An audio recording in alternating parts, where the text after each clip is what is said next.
G'day, folks. Talk to Dr. Putrino, the Director of Rehabilitation Innovation at Mount Sinai in New York City. Working in computational neuroscience, utilising technology for innovative solutions in rehabilitation settings.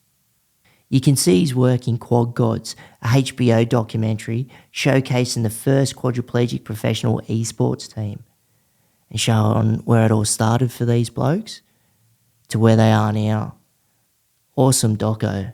Dr. David Putrino, the mad scientist, pushing human potential for people with disability, and also what he's done in the past with Red Bull sponsored athletes in North America.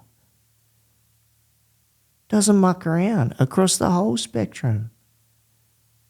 Perseverance.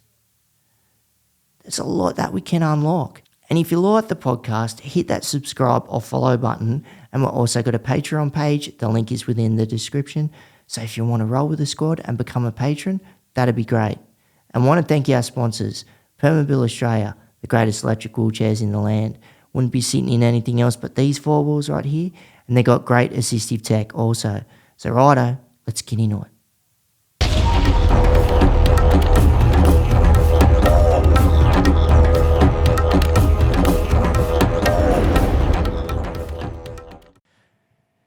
Dr. David Putrino, thanks for jumping on the podcast and having a yarn with me, brother. Really appreciate it. Oh, no worries. Thanks for having me. It's great to be here. Yeah, so you're a long way from home up in the Big Apple there, up in New York. Yeah, that's right. It's nice to hear the accent, and I'm a Perth boy going back, so it's about as far as you can be from Perth. Yeah, it's a bit of a journey. So starting back in Perth and like talking about your journey, so when you're talking about neuroscience and where it's led to where you are today, but where did the journey start and sort of what drew you towards like the medical realm that you're in today? Yeah, I started out in Perth. I was a physio, and I was I was really interested in neuro rehab. And I also did a lot of outpatient physio, like, knees and backs and sports, and it was interesting because I was always interested in those two things, like how to help people recover from stroke and spinal cord injury. But then also I was working with, high level sports performers and things like that. And one of the things I got really interested in was how the brain controls movement, how the brain, recovers after an injury, but also how it learns and relearns things. So I did my PhD in neuroscience and really delved into some of those issues. And when I finished my PhD, I got an invite to go out to Boston and do some research there. So I, jumped a plane, moved out to Boston, and got deeper and deeper into neuroscience research.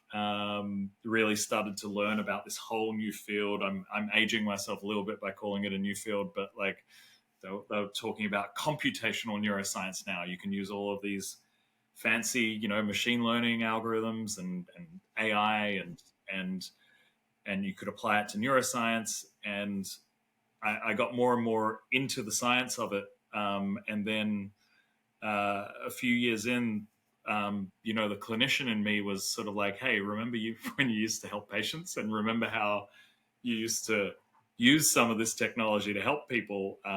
You should get back to doing that, So I accepted a position at Mount Sinai in New York, which is, it's a big hospital system in New York. In Australia, we talk about big hospitals. Mount Sinai, it's like 8 hospitals all together. It's millions of patients. There's 50,000 employees. It's the biggest employment. It's the biggest employer in New York City. It's just like this big entity. And that's just within New York, 50,000, yeah? Yeah. That's So pretty serious. it's crazy. Yeah. So started working at Mount Sinai with really, this idea that we were going to use any technology that we can find that we think can help patients. We're going to take the technology, we're going to run clinical trials on it, we're going to do it fast, and then we're going to implement it into the clinic. And so we've been doing this, the whole team, for the last 8 years or so. We've gotten to do some amazing stuff, putting brain implants into patients with motor neuron disease so that they can control the computer with their mind. We do implantable neurostimulation. We do, VR, AR, robotics, you name it. We're trying to make it mainstream if it can help a patient. Yeah, 100%. And like, what was your experience like? Because obviously, medical fields are different around the world, but when you're going back to, because when you're talking about the prestige too, because going through Harvard and you're talking about computational neuroscience, so what was the experience of that learning environment, and just how you took that in and just seeing how you can take advantage of what you've learned as well? Yeah, there was a big culture shock moving to the States for sure. One of the things I think was hard learning, or not even a hard learning, just a bit of a shock for me when I moved to the States, was like, just even everyone wants to know where you went to school, and so I'm there, and, I had this joint appointment at Harvard and MIT, which are, pretty prestigious spots, and everyone's talking about Yale and, and all of these fancy schools. And then I'm like, Stanford and all that stuff. Yeah. University of Western Australia. Like, that's where I went. And they're like, oh, I've never heard of that. And I'm like, I don't know what to tell you. Like, But it's like, I'm it's here pretty now. good. Yeah.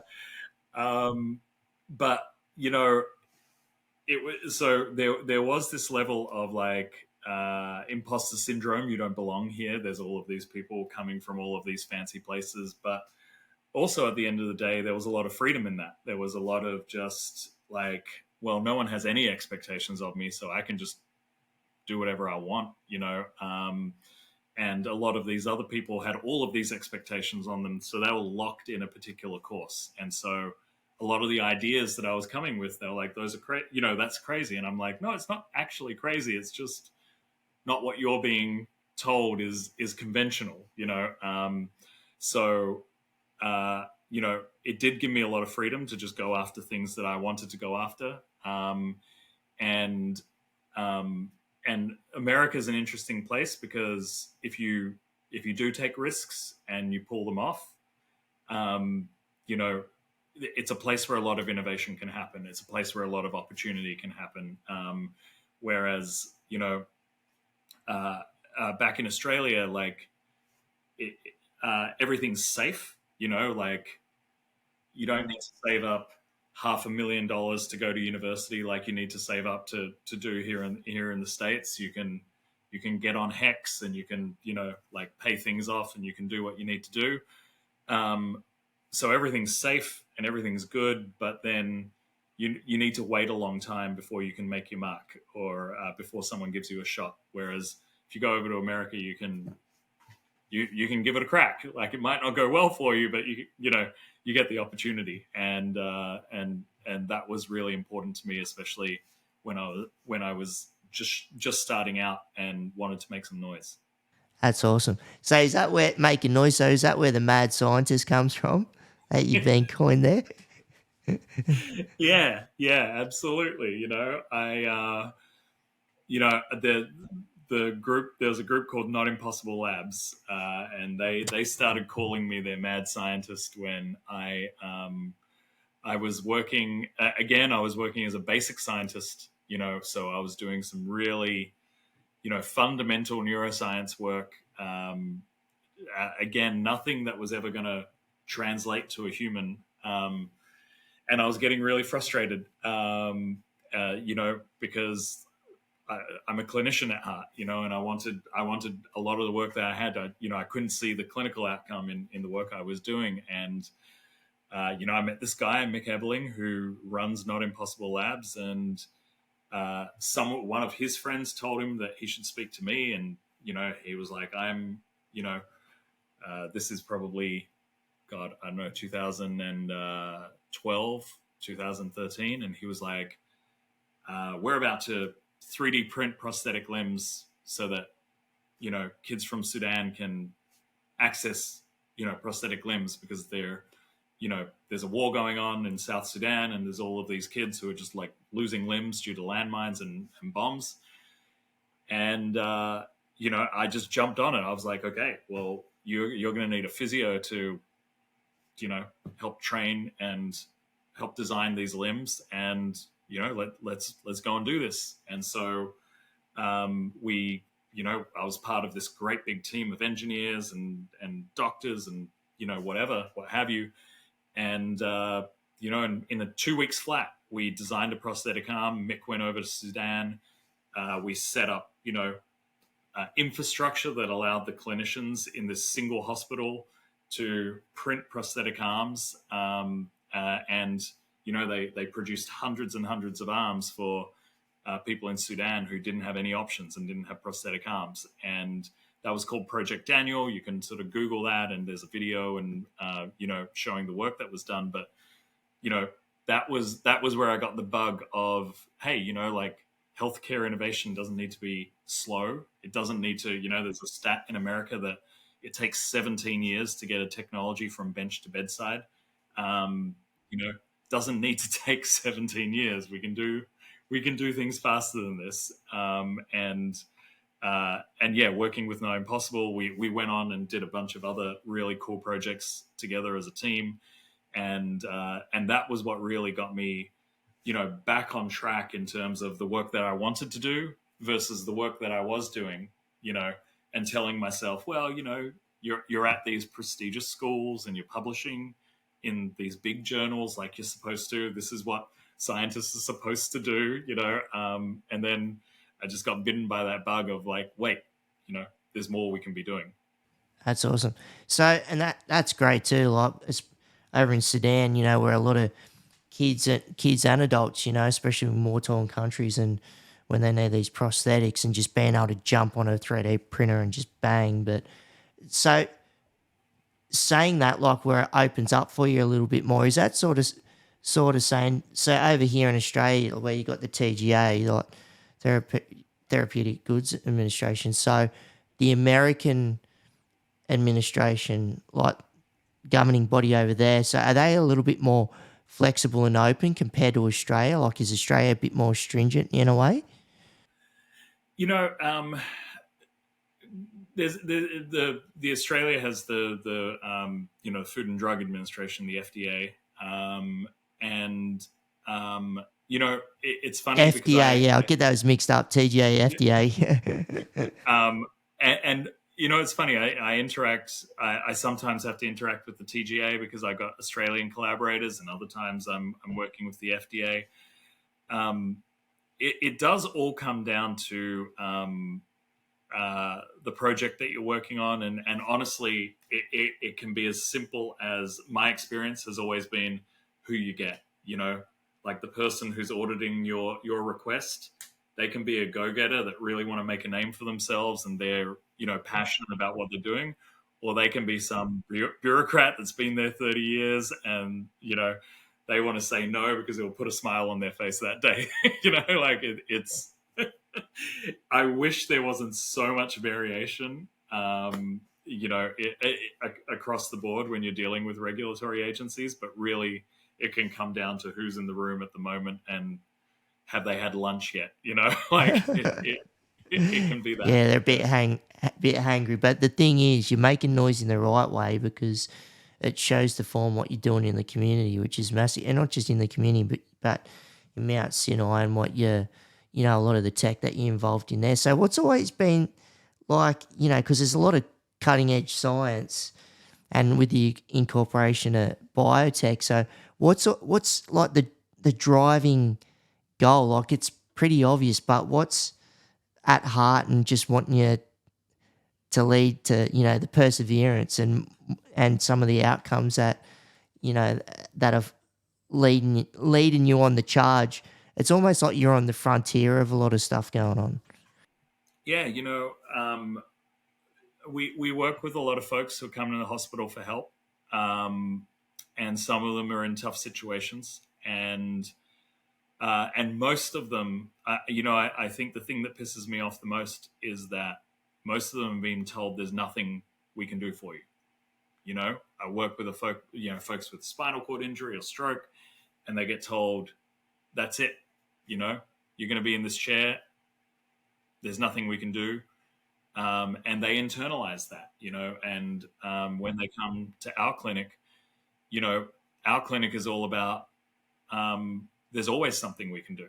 That's our answer to there's nothing else we can do, is like that's not true. That's bullshit. There's always something more we can do. And someone tells them that they're not going to walk again. I tell them you'll definitely walk again. We just need to define the parameters.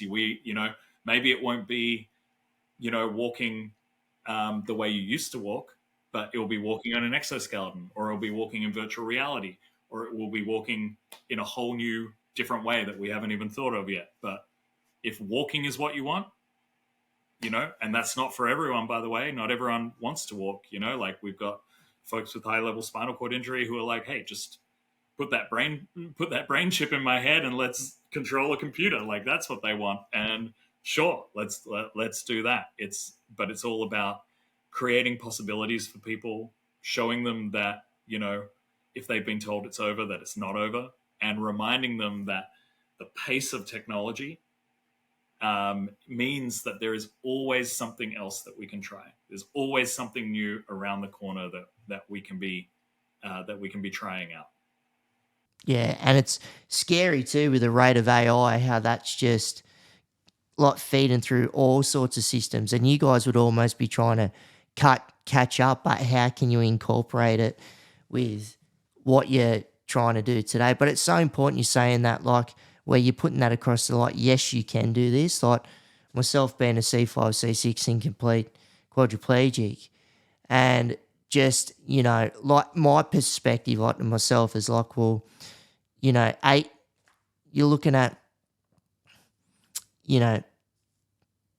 30% or 20%, it's the physical. It's like what's upstairs that can affect everything else. It's a steel trap that you got to try and galvanize that's going to help your body in which ways, whether you want to develop and go to rehab and try and incorporate whatever you can to get physically to a certain stage or mentally to a certain stage, or where they got to talk together. So, and and that's where neuroplasticity is important too. And just talk to us a bit about the neuroplasticity and about tricking the mind, like when you're tricking the mind from the body and getting certain things to talk to each other. Yeah, a lot of the time when we're working with folks who are recovering from some sort of brain or spinal cord injury, or central nervous system injury, you mentioned that you're an incomplete spinal cord injury, and most folks with spinal cord injury, the better we get at imaging and the better we get at looking at these things, even folks who have been designated as complete, we're starting to learn, well, actually they're not fully complete. There's some level of connection left, and most folks with a brain injury, they like a stroke, they may have significant damage, but usually there's a few fibers left that are able to be utilized. And so when we start working with someone who's recovering from these sorts of injuries, what we're trying to do is we're trying to retrain an adult nervous system, or a pediatric nervous system when we work with kids, to do the things it used to do, just in a different way, or do new things, with a new set of hardware, basically. And so the first thing that we know, regardless of if I'm working with, the best basketball player in the world, or a person with a brain injury, is lots of repetition is required and lots of training is required. And, you know, this is actually, in terms of our approach, this is actually something that really benefited us when we were working. You know, everyone early in my career, everyone was like, why are you working with athletes and with people, you know, with stroke and spinal cord injury? And if I'm being fully honest with you, other than the fact that these were the two things I was interested in and it was fun, you know, like I didn't have a good answer for that, other than like, look, I don't know why, but it makes sense to me, and I like working with both populations, so why wouldn't I? Yeah, Then, you 100%. know, as I dug into the research a little bit more, and as I started, you know, getting more serious about experiments and things like that, it really dawned on me that regardless of whether I'm working with, you know, an AFL footy player or you know, an NBA basketball player, and we're trying to teach them a new skill or refine an old skill, or I'm working with a stroke survivor, you know, we're trying to do the same thing. We're trying to shape the nervous system. The only difference is when I'm working in a hospital, I got a person who gets probably the worst sleep possible because they're laying in a hospital bed and people are waking them up every hour. They're probably getting the worst food possible because we all know about hospital food. They're probably getting, they're supposed to be getting a couple hours of rehab a day, but they're probably getting 20 minutes. Um, and and the 20 minutes is usually pretty boring, you know, or pretty painful, or, you know, just not really pleasant or enjoyable. Contrast that with an athlete where, again, remember, the goal is the same. We're just trying to change the nervous system. We're looking for neuroplasticity in both groups. We give them the best food. We put a whoop band on their arm and we scream at them if they're not sleeping for 8 hours a night. We, you know, we cross train with them because we're like, oh, well, you know, he's going to get bored if we put him on the treadmill for all day. So we're going to, you know, take him on a bike and we're going to go swimming and we're going to go this. And all the while we're going to be running around making sure that he's having a good time and he's engaged, or, you know, and so on and so forth. We put them around a big team and the whole team watches them and talks about how best to optimize their behavior. And of course the athlete gets better. You know, of course the athlete, you know, can go off and do what they do and become a superstar.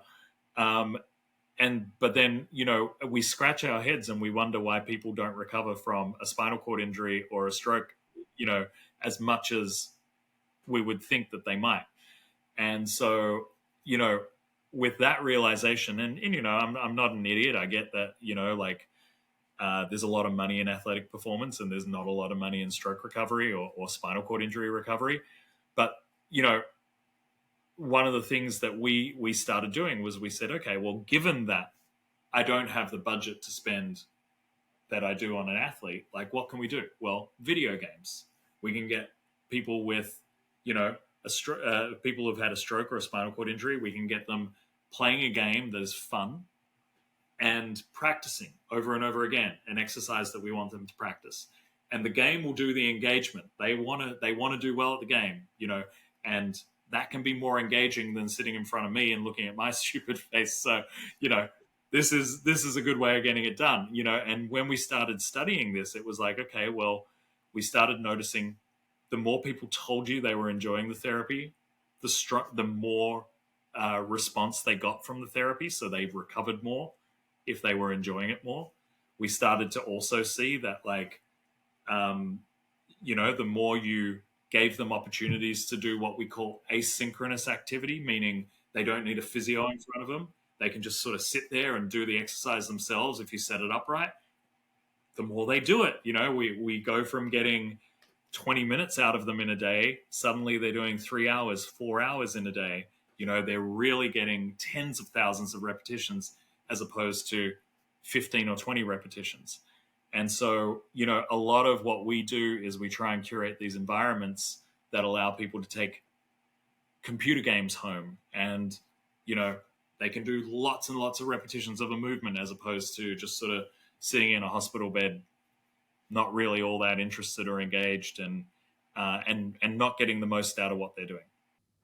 That's so awesome. Like from an accessibility point of view, but inclusivity, like when you're talking about working with athletes, but then, that are able-bodied, and then when you're looking at people with disability and spinal cord injuries, and, but yeah, incorporating the gaming systems and just letting people go for it. But even from a research point of view, like that's so important, and you're just seeing the growth of, the neuroplasticity and between, mind and body, what's going on in real time. But, and talking about athletes, and this blew me away, right? Because I know we're talking online, and it was funny. I was talking to you online, and I wheeled out to the TV and put it on, and like literally, like, because we've got like a streaming service that has all the HBO documentaries, and literally bang, Quad Gods rocked up, and it just up on the screen, and I had a look, and where it was connected to Mount Sinai, and bang, and then your head's popped up on the screen. I'm like, you're joking. I was just talking to, Dr. David Putrino like an hour ago. What's going on here? But yeah, that blew me away. I nearly fell out of my chair. So, but it was awesome to see. But where it's, an athlete in a different sense, but how meaningful that is. And you were able to, help create and form the first quadriplegic esports team. So, and what did it mean to you and a lot of those folks that you got involved with? Yeah, working with the Quad Gods is such an honor. It really is. It sounds ridiculous, but like it's a project that has just taken on a life of its own, and it's so meaningful. And it all started with my colleague Angela Riccobono. She's just an incredible person. She's been this. She's a neuropsychologist, and for the last 30 years, if there's been a spinal cord injured person who's ended up on the ward there at Mount Sinai on the Upper East Side, Angela's been at the bedside helping them cope with their injury, helping them, just explore what their injury means and what their new life is going to be like. And there is, often, I get to see, we go to these, community events for folks with spinal cord injury, and Angela's this rock star, because she's saved everyone's life. She walks in the room and everyone is just like, it's Angela, and she You came to too, me and don't be modest. I'm always crushing on Angela, yeah. But she came to me and she said, "Look, I've got this guy Chris, and I don't know what to do with him. He's in a bad place, and uh, I'm just out of ideas. Would you mind talking to him?" And I was kind of like, a little bit shy. I was like, "Angela, what am I like? What can I do for this guy?" And she was like, well, in her own Angela way, she was like, well, too bad. I already said you're going to talk to him. So he's coming, so figure it out. Put you on the spot. Yeah. And Chris was awesome. Chris, prior to his injury, he was a skydive instructor. So he'd completed hundreds of jumps, and just one day, in a freak accident, the chute didn't open properly, and he just went hurtling down to earth, and miraculously survived, but sustained a C2 injury. That's And pretty high. it's high, and he managed to wean off a trach, but he was, not able to move his arms or his legs. And That's pretty good though, C2 and getting off a trach.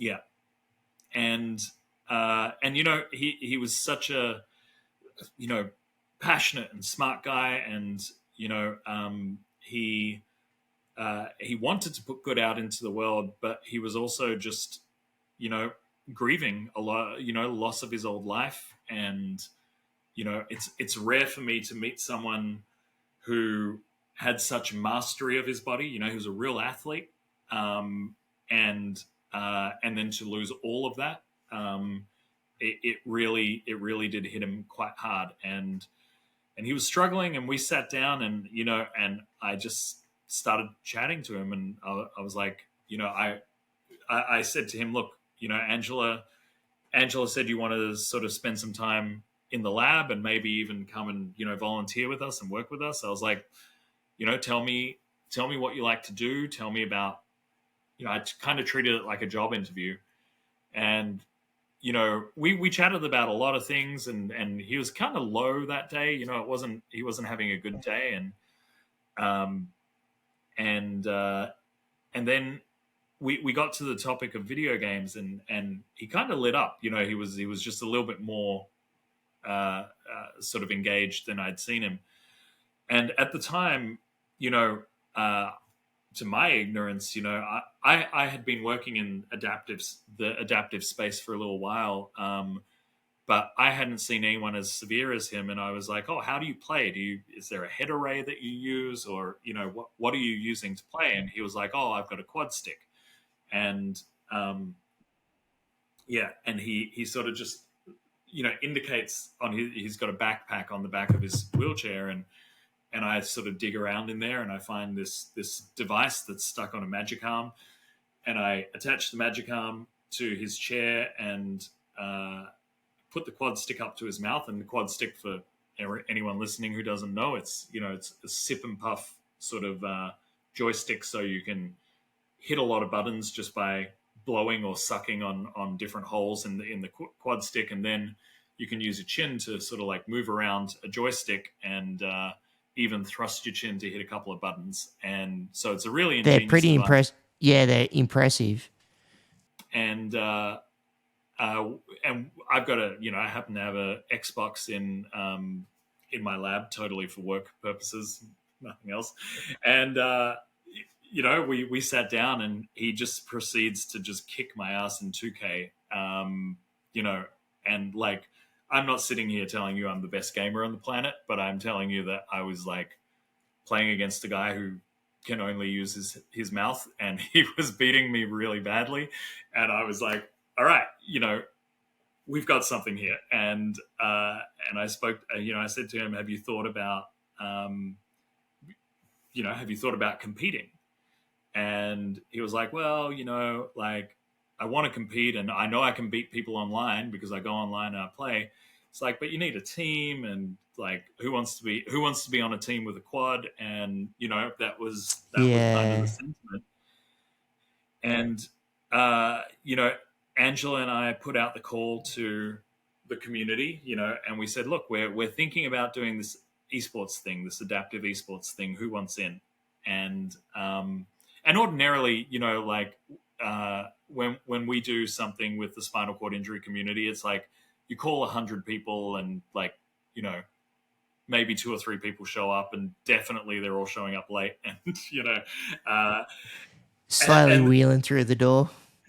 At this time, we put out the call, and everyone showed up. Like, the room was packed. Like, we couldn't fit people into the arc, and it was all quadriplegics, and we started talking about it, and everyone was like into it, and I think I've been involved in a lot of different crazy projects now, and I've started to get a sense of like, the energy when something's going well. And this project with the quad guards was just like one of those things where from day one, people showed up, and then, like, someone was like, hey, like a friend of mine was like, hey, can I just start filming these guys? Because there's a story here, and then someone else was like, here's some money, like, make a sizzle reel. And then HBO was like, hey, we want this story. And Logitech was like, here's a whole bunch of technology. And by the way, can we make an adaptive esports tournament? Because like, other people with disabilities around the planet should be doing this. And then Steve Spawn from, Able Gamers was like, hey, like, let's donate, like, equipment to adaptive esports athletes, and, let's get people going. And, just one thing snowballed into another, and now we've got, the quad cards out there dominating. They're freaking on HBO, which is just, I mean, it's their story. I'm just Mm, sort of like, blew me some sort of away. actor on it, but it's to see those guys, to get to see not only them kicking ass, but also that just the story of disability. Like, I love Jess Jacqueline, who's the director of the Quad Guards. Like, the way she She told it, done a great job. it's not disability porn. It's like, this is the reality. These are the highs, these are the lows. We're not putting anyone on a pedestal. These are No, the guys, warts and it was all. real. It was real. Yeah. Yeah, and that's what blew me away. And like, just as you put it, disability porn. No, it's far from that. It's just real and raw and showing the true development and stories of these certain individuals that were either in chairs or the people around them, like yourself. And that was really important. And that at length as well, because it goes for like an hour and 20. And I was really stoked on that. It really explored and just drew back the curtains. So, and how did it bloody come about with HBO and that mob getting involved? Yeah, all credit to Jess there. She believed in the project, and like, and interestingly, to your point of like it being a longer film, another. I don't know what I'm like authorized to say, so I won't say anything because this is Jess's story to tell. But another big streaming service, like when it was just up in the air, who wants to buy this film? They made a good offer to her, and but they said it will be a short, it will be 30 minutes, and she was like, no. She didn't even have another offer in the chamber, but she was like, there's too much to tell in 30 minutes. We need a full 100%. Good length on her. feature. And she stuck to her guns, and because she's total badass, and HBO came through and like took the meeting, and they liked the story, and so good on everyone in that part of it, because yeah, if she'd played it safe, it could have been some just short 30-minute thing, and that wouldn't give you the full story. No, and collectively, you've all done a great job from the people, behind the cameras, but the people in front of them too. So, like, sadly, Chris is no longer wheeling around. Is that correct? Yeah, Chris. So sort of just late 2019, Chris passed away. And he got a chest infection, and unfortunately, just couldn't pull through. And so the team really still remembers him, and he's really central. He there's no question he brought us all together, and it was his passion, his idea, and the team doesn't forget that. Everything they do is a little bit for Chris, and one of the most meaningful things for me about that is that really the rest of the team, they've really adopted Chris's family as their own, and Chris's family right back at them have like really gotten involved in their lives, and they see each other socially, and they hang out, and they help each other out, and I think that's another big theme of the movie, and of the work that we do, is just like the community that you build when you pull things like this together, and again, it's like a lot of folks with spinal cord injury suffer with loneliness, and the reason they suffer with loneliness is because there's a whole bunch of stuff that's just not that non-disabled people get to experience, that promote togetherness and connection, that is just not available to the disabled community, and a lot of the guys in the Quad Guards, they talk about the camaraderie, they talk about the friendship, they talk about like the people they meet around the world online, that it's opening a world to them, and making them less lonely, while they're out there kicking ass and being esports athletes, which is amazing. Yeah, and that was really important. I thought, like, they were talking about that, like, where if it's having an injury and people do drop off, but it's not to forget about the ripple effects. Like, that's super important to me. Like, where the ripple effect, yes, the injury affects yourself, and now you're a vulnerable individual being a quadriplegic or para or whatever the injury base may be, but it's how it affects your family, your partner, your husband, your wife, your community. It's the ripple effect, and it's good to see that they're still talking to Chris's family and just incorporating that, and that's only going to strengthen that mob as a team, as athletes now, and just perseverance. But hey, are you collecting any management fees now or what?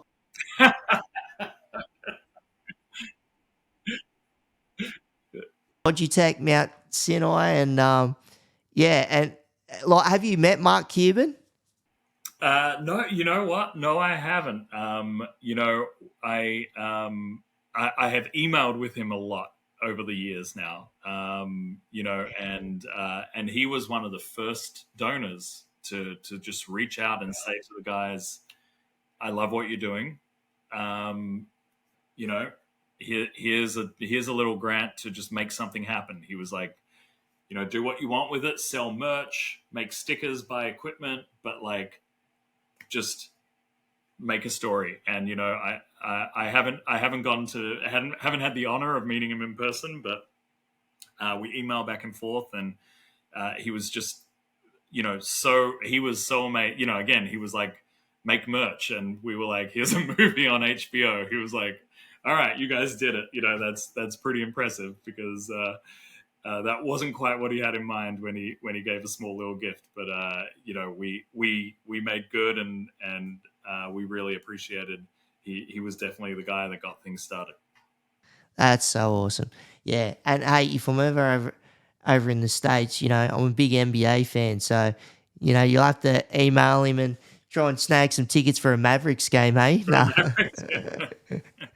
I'd say I can get you into the Nets, but no one wants that right now. So, Uh, so, like, in and around. So, you're using a lot of AR and VR in your facility at the moment? yeah, we use VR a ton for chronic pain management.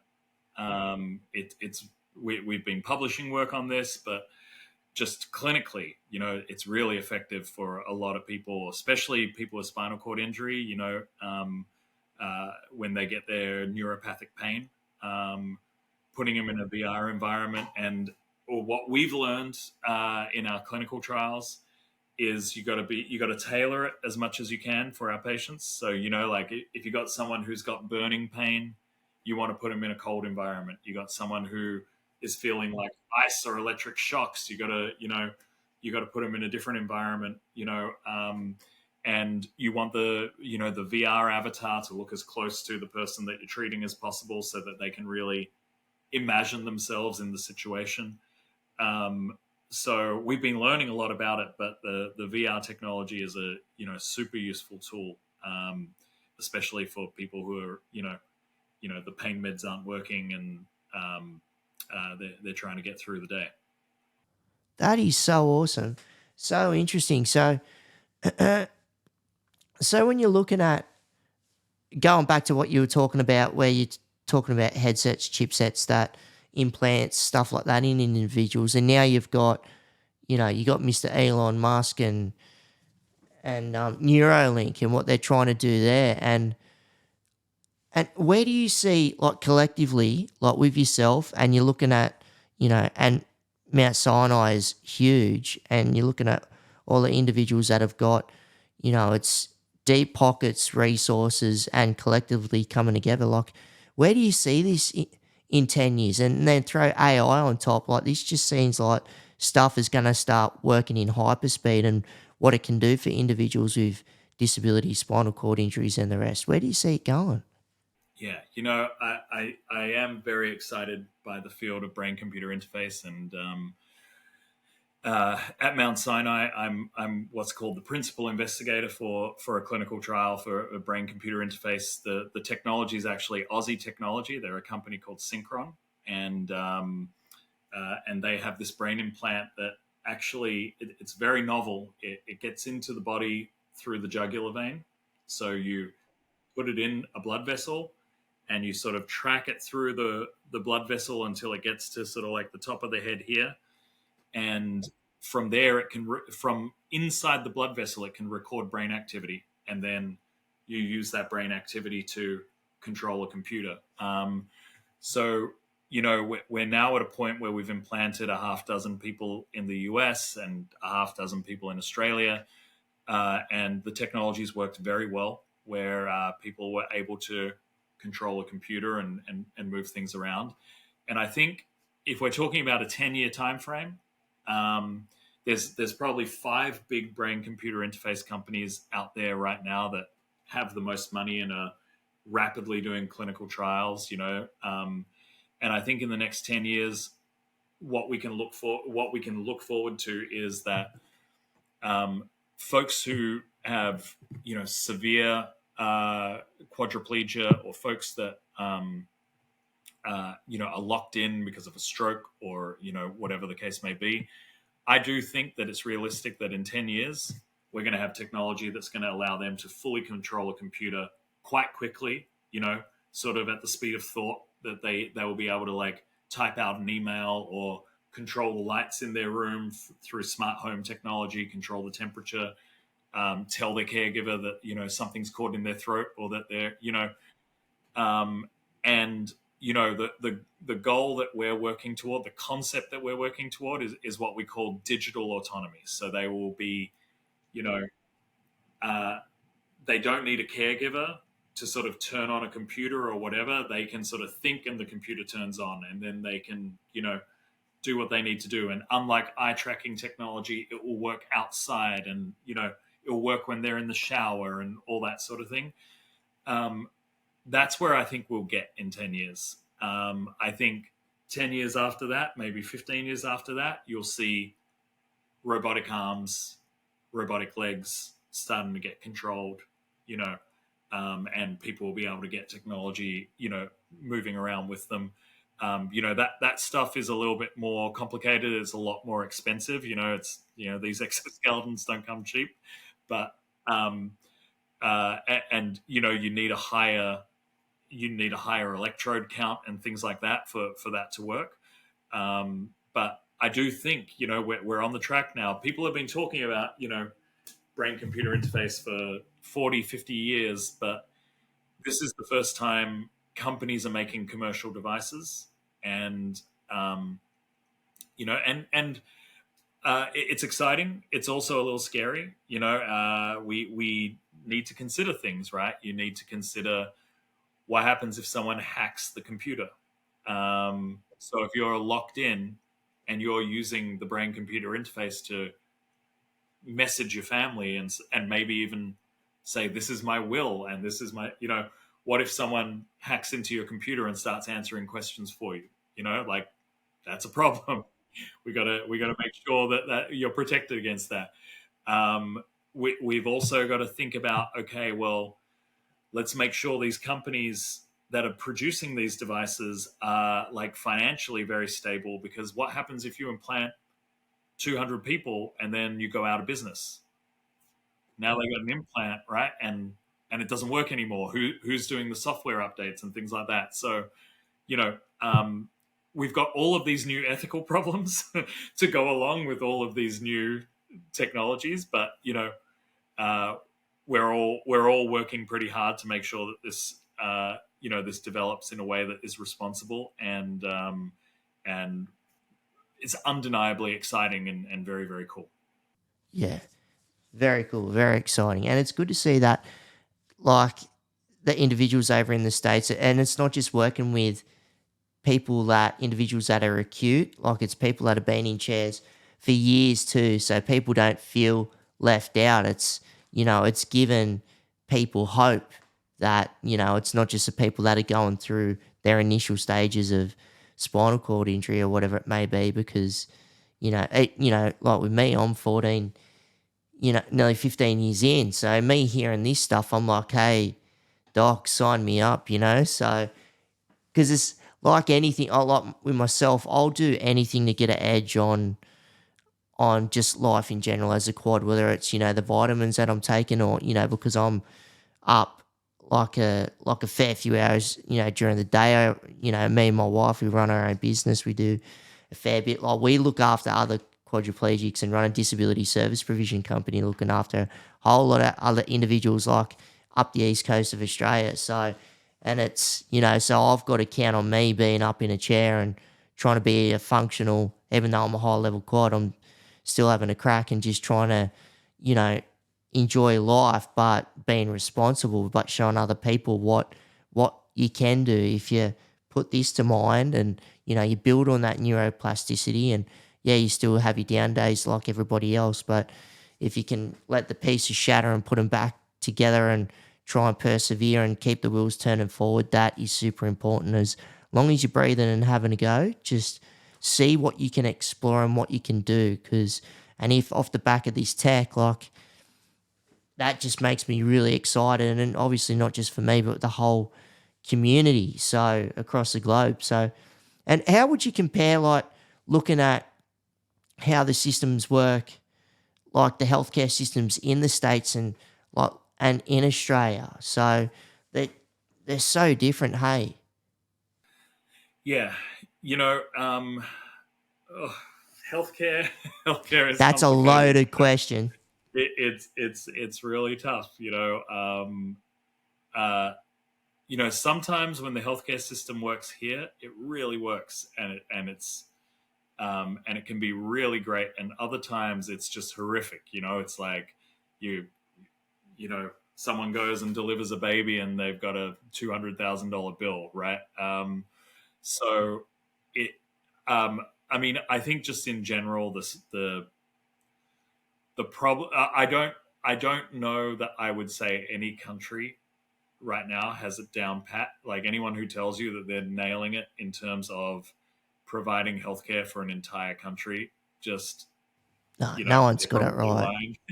um, Yeah, and it's interesting because I kind of I do a lot of work back in Australia, and I have these rose tinted glasses on sometimes when I think about the Australian healthcare system. I worked at a public hospital in WA, and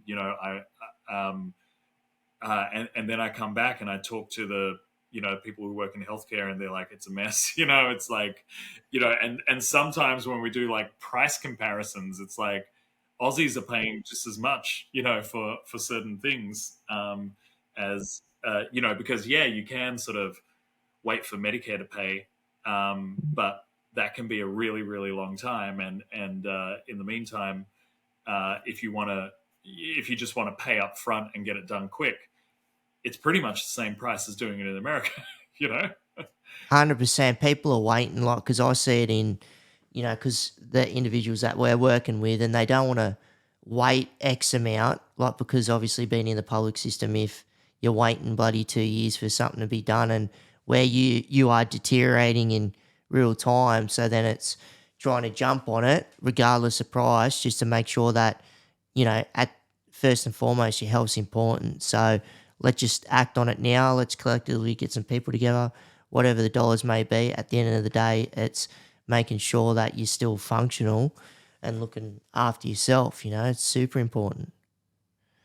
So, and like when you're looking at, like, over here, because we got, and that's all over look. You got the good, the bad, and the you've ugly got with the cancer. NDIS, the National Disability Insurance Scheme, and whatever it may be. And I work in that. I consult to the NDIS and too, because I want to see a better scheme running nationally for people with disability, regardless, not just obviously spinal cord injury, but people as a whole. It doesn't matter if it's, kids on the spectrum, if it's, Frederick's ataxia, cerebral palsy, whatever it may be. It's just like people as a whole. But what have they got a system over in the States? Like, I don't personally know too much about what's going on over there, and like, is it working okay for individuals over there at the moment? Look, it can always be better, and things can be tough, in the states. So the majority of Americans will get their insurance through work, which is kind of a weird thing. You need to be employed to get health insurance, and I don't quite know who made that decision to pair those two things together. It just seems like a very weird thing to sort of link together, but it happened, and that's the way the majority of Americans get it. And so then they take it out of your paycheck and you pay into it, and you can pick the tier that you want, but you need to have a certain level of basic health insurance through your job, and and that's what happens. And most of the time, the insurance plans are reasonable, and people get looked after. Then you've got the Veterans Administration, which looks after anyone who's a veteran. So, as you might imagine, a lot of folks with spinal cord injury get their care through the VA, and the VA system is, I think it's something crazy. Like, it's one of the biggest single payer systems in the world. Single payer being, the government is covering it. I think there are more American veterans than there are Australian citizens. So it's like providing more healthcare than than Australia, like the Australian healthcare system. Again, there's good, there's bad. It's like they'll do amazing things. Like every paraplegic in the VA has the opportunity to get a rewalk exoskeleton if they want it, free of charge. That's just on offer to them, but then sometimes it's like impossible to get mental health care, so it's like swings and roundabouts. There's things that fall through the cracks, and then in America, if you're over 60, you get on a program called Medicare, which is similar to our Medicare. It's the government pays, and it's free health insurance for older adults. And then if you live below the poverty line, so if you're, meeting federal sort of levels and thresholds for poverty, you're able to access what's called Medicaid, which is, again, government-sponsored healthcare.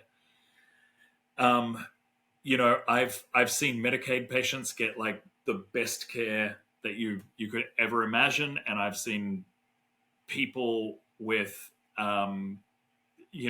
billions of dollars try and access care and pay whatever they want and get absolutely terrible care. So I would say that the big thing that I've seen in the US health system is I truly believe that some of the best healthcare that you can possibly access is in the United States, which is a statement that might upset a few people, but I really think it's true. It's like, we all live in and breathe in it. So if you got cancer, you want to be at Memorial Sloan Kettering in New York, and if you've got a spinal cord injury, Mount Sinai is a great place to be. If you have a heart attack, Mount Sinai Heart is, for the last 20 years, been the best in the whole country. But you can also get the worst healthcare experiences in the US as well. The range is so wide, and there's very little consistency. It's really hard to predict if you're going to have the best experience of your life or the worst experience of your life. And so, I once again, it's like when we compare America to Australia, it's like America's like all excitement and, anything could happen. Literally anything could happen. And Australia is like, less exciting, but what you're going to get more or less, there's less surprises. And I think that is, I think that is consistent with the healthcare as well. It's like, there's so much complexity going on here in the States that it's like, you can really just get screwed over if you're not careful. Whereas, in Australia, you can still have terrible healthcare experiences, but you kind of see them coming, and if you're lucky, you can swerve out the way and avoid it. Yeah, it's tricky in both camps. And, I hear people talking about the public system here all the time, the good, the bad, and the ugly. And it's always continuous improvement, no matter where we are. But Red Bull, where the hell did they come from? Where did they get it? How'd you get into the mix with Red Bull? I can understand from how your science could be applied to it, but how that sort of come together. You know, uh, total Australian mafia. It was God. This is so long ago. I was at the Australian consulate in New York, and there was this little event, uh, and it was actually celebrating Tim Cahill, who was like Socceroos captain back in the day, and he was just sort of there giving a bit of a speech, and Oh, he um, played for New York Red Bull, I think. he did. He Yeah, played for the New yeah, York Red Bulls, yeah, that's right. and so I just wasn't a big soccer guy, but I showed up because my friend was there and free beers, and Nice.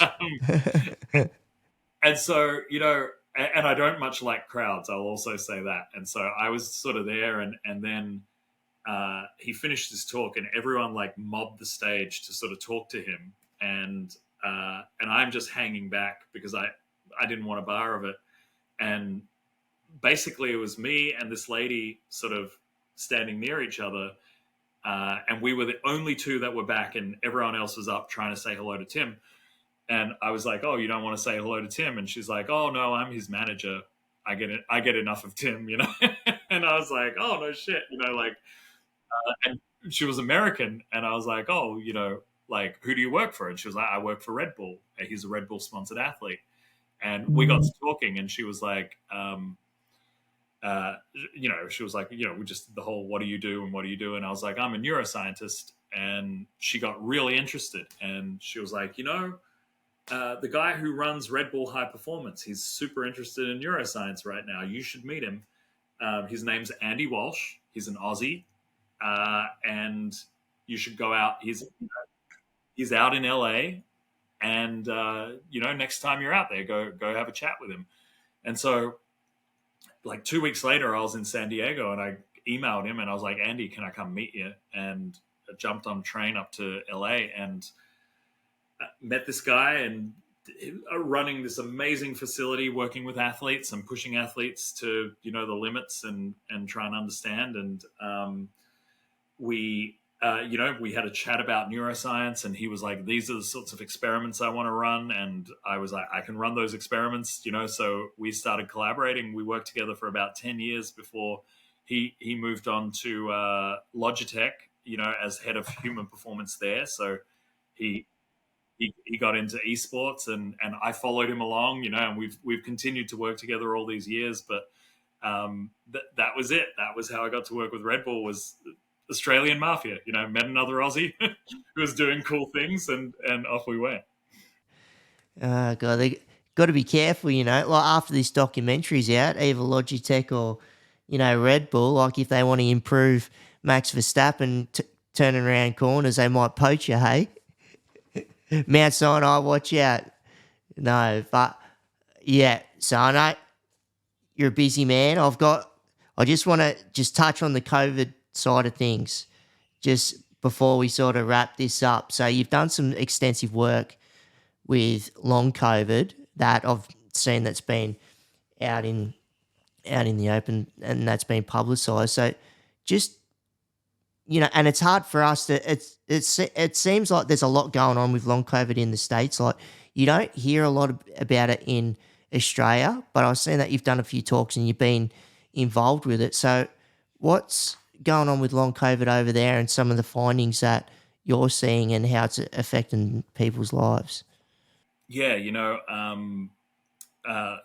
long COVID is this entity that it's a disease state that exists now, that we're noticing that roughly 6 to 10% of people who get infected with SARS-CoV-2, this virus that causes COVID-19, don't recover.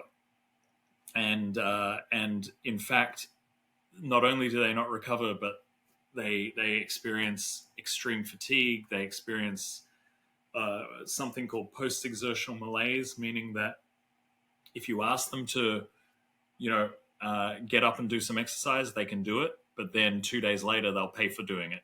Their body will really shut down and cause problems. They have cognitive symptoms. They have chronic pain. They really, something happened to them when they got infected, and they really can't seem to shake it. And we noticed it in 2020 because my team was monitoring the health of around 7,000 people in New York City who had acute COVID, and basically we started to notice by about May or June of 2020 that like 10 or 15% of the people that we were monitoring just weren't getting better. They were just, they had new symptoms. So they weren't like acute COVID anymore. They weren't coughing, and they weren't, worrying about their lungs or anything, a fever or anything like that. But they couldn't work, and they couldn't, some of the conversations were around, like I went to get my groceries today, and by the time I got home, I just passed out on the couch, and then I couldn't move for 3 days. And it was so consistent. Everyone was saying the same thing to us, and we were like, okay, this is a thing, and we should start studying it. So we started studying it, and we were one of the first, in the world to really start to study this problem. And we've been researching the problem because there's a lot of people who say, well, maybe it's psychological, maybe it's not real. And so we did some research showing that based on blood biomarkers, we can identify someone with long COVID with 96% accuracy using machine learning. So we can really zero in and say it's in your blood. We pushed forward, and we found some more blood biomarkers that are really, identifying folks with long COVID. And what are you seeing in the blood? Like, yeah, so there's a lot of different things that we see. We see hormones that are really out of whack. So there are a couple of hormones, such as cortisol and testosterone, that are extremely low in people's blood. We see elevated levels of other viruses in their blood. So different herpes viruses like Epstein-Barr virus are actually highly elevated in these so it's sort of opening the window for other viruses to come in and attack the body. Exactly. And we see an immune system that's extremely exhausted from battling all of these viruses and other pathogens. We're also starting to publish work where we're showing that the SARS-CoV-2 virus itself persists in people. So we're seeing it, 2 years later, we're finding it in the guts of people with, with long COVID. Microbiome. And we're also seeing that it's affecting their immune system in a way that would indicate autoimmunity, meaning that the body starts attacking itself. And that's our most recent study, which it's really kind of scary. Where we took some plasma from people with long COVID, from people who were healthy controls who had never had COVID, and from people who had COVID and fully recovered. And we took that plasma and we injected it into mice. And the mice that got the plasma from the healthy people, totally fine, no worries. The mice that got the people from the folks with long COVID, within 6 days, they lost balance. They couldn't balance anymore. They lost their grip strength, and they started getting the sort of mouse version of chronic pain, meaning that they couldn't tolerate things on their skin. And that was within 6 days. So, what that sort of experiment is called passive transfer, which means that there's something in the blood that is allowed, that we can transfer onto other organisms and make them sick. Meaning, again, this isn't a psychological problem. This is a physiological, biological problem that we need to solve with different drugs. And so now we're moving into drug trials and, really trying to repurpose old drugs and try out new drugs to see what we can do to help these people. Are you able to sort of, like, without going in too much depth, but in regards to some of the drugs that's being utilised, is it some sort of monoclonal antibodies? Like, what's the sort of gear that you're trying to ramp up to get into these people? Because that sounds scary when you're talking about the body attacking itself. Yeah, absolutely. So, some of the drugs that colleagues of ours that are working with and we're watching really closely. So, I've got a wonderful colleague on the West Coast, Michael Peluso. He's running a trial with monoclonal antibodies, and we're trying to divide and conquer a lot. The few of us who are doing the research. So, we're not running a monoclonal trial just yet, but we're watching his monoclonal trial because if it goes well, then we're going to start using it, right quick. Yeah, that makes We're, sense. we're repurposing a couple of antiviral medicines that are used in the HIV world because they're really effective at taking out some of those other viruses that come in while the door's open. So we're in the process of running a clinical trial on that, and we're also running a trial on a couple of immunotherapies that can calm down autoimmunity a little bit and stop the body from attacking itself. And so those are some of the things that we're gearing up to trial this year. Dr. David Putrino, you have got a lot on your plate, sir. There's a little bit going on. A little bit going on. Yeah, but yeah, just so when you're looking at, there's all these different factors of currently what you're doing, and when you're working at Mount Sinai, and that's a massive institution, and it's good to see that you're at the helm and like they're giving you the green light on some of these projects when you're looking at, what you're doing with people with disability, and then what you're doing with long COVID, because a lot of this, can affect everyone. So, people acquire and are born with disability every day, and people are obviously contracting these diseases, being COVID and everything else going on. And this long COVID sounds bloody scary. So, what's on the horizons? And not to leave out there, because you said that Andy Walsh with Logitech, and is there anything going on with Logitech and yourself on Mount Sinai and any development there? Like, so what's on the horizon for yourself? That's another bloody loaded question, but I'll let you go with it. Well, I mean, with Logi, I mean, I'm working with Logi all the time. The big project that we're working together on, and we're trying to scale, is this adaptive esports tournament. They've been sponsoring it for like 4 years now, and we just keep going and trying to make it bigger and bigger, and even bring it out to the southern hemisphere, because as you might know, it's kind of hard to it's pretty much impossible to compete in esports competitions between southern and northern hemisphere, just because of like some of the delays that occur with server times and things like that. So, one of the things we want to grow with the Logi tournament is getting a southern hemisphere contingent going as well, for adaptive esports athletes on the southern hemisphere that want to play. And so, yeah, we're always working with Logi on making that bigger and better. In the human performance world, we're just continuing to grow the program. We're just out there working with different teams. Teams can be anything. They can be high performance sport. They can be cognitive athletes.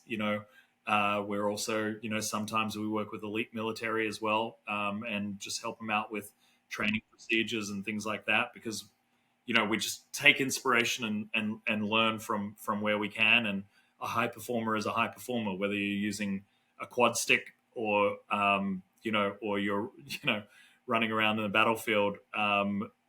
We can learn from everyone. And yeah, we're with a lot of the research programming, we're just really trying to, we're not trying to overthink it. We're just trying to get faster at what we do. Where the only pressure we put on is the pressure we put on ourselves. It's like, when you're as close as we are, we try to co-design with the community we serve as much as possible. So then when you're as close as you are to the disabled community, and and you're not moving fast enough, they let you know. So and so we're always just trying to move faster, be leaner, and really make impact happen faster than we were doing it last year, because at the end of the day, that's our mission. Our mission is the people who come to us asking for help, and so if we can do it faster than we were doing it last year, then that's a big win. That's so awesome. Yeah, big win. And there's a lot on the horizon. So I hope these wins just continuously keep rolling out, because there's a lot on your plate. But it sounds like there's a lot of great teams over there within the environment, within Mount Sinai, but also the collaborative approach from people across the nation of North America, and whatever you can take from overseas, because, collectively it's high tide raises all canoes, right? So super important. But is there anything else that you'd like, is there a sort of a parting message that you'd want to put out to, and not just the people, the disability community, but just people as a whole, and just, the importance of, because you come from an awesome place, and I can see and it reflects in that HBO documentary. So, and I hope a lot of eyes get on that. So, but what do you want to put out in the atmosphere, Dr. David Putrino? Well, given all that we've covered today, and, everything that we've discussed about accessibility and creating spaces for everybody, I think a lot of people who aren't disabled, they don't think about accessibility, and they don't think about, creating space. So if I could leave with a parting shot, I would say it's probably, from one of our patients who's a quadriplegic, who is full of wisdom all the time. And, he's really fond of telling me and reminding me over and over again that, there's no such thing really as as able-bodied. There's just temporarily non-disabled, and what he puts out there is that everybody at one point is going to live with a disability. And so, what we need to be thinking about is how to make spaces equitable for everyone, because it benefits everyone. Even if you can't see it right at this moment while you're temporarily non-disabled, once you acquire a disability, because acquiring a disability is a natural part of life. It is not a tragic event that ruins your life. It is a natural part of life, is acquiring a disability. Looking after the community is making sure that there is access in place for you when that happens. And just reminding the people that accessibility is everyone's, it should be everyone's goal, not just a handful of folks asking for equity. 100%. Well said, sir. And that's it. It's equity, and it's a goal, but it's a right as well, where it's access and inclusion for everyone. So if people want to get in contact with you, have you got, whether it's socials or whatever it may be, so just throw that out in the atmosphere. Yeah, I think probably my easiest is Twitter. I spend too much time there as it is, which is just at Putrino Lab. So it's my last name and lab, LAB, and that's probably the easiest place to sort of shout out something at me. Awesome. Dr. David Putrino, really appreciate your time. I know you're a busy man, and just fit me in to have a yarn about a lot of the important work that you're doing, and I just hope that gets broadcast to not just the people in North America, but worldwide, because it's so important with the work you're doing. So thank you. No, lovely to chat with you, Jake, and yeah, I hope to talk soon. Beauty. Dr. Putrino, it's awesome to see the potential, what we may unlock in the future when it's got to do with people with disability. Neuroplasticity, getting those nerves reactivated. Who knows what's going to happen? And he's one of the leaders pushing boundaries. Awesome to see. So if you like the podcast, hit that subscribe or follow button. And we've also got a Patreon page. The link is within the description. So if you want to roll with the squad and become a patron, that'd be great. And if you want to get in contact with me, you can get me via Instagram at Street Rollin' Cheetah, or email one word streetrollincheetah@gmail.com. We've also got a Facebook page, Keep Rolling with Jake Briggs. I'm on LinkedIn, Jake Briggs. And I want to thank our sponsors, Permobil Australia, the greatest electric wheelchairs in the land. Wouldn't be sitting in anything else but these 4 wheels right here, and they've got great assistive tech also. So righto, see you on the next one.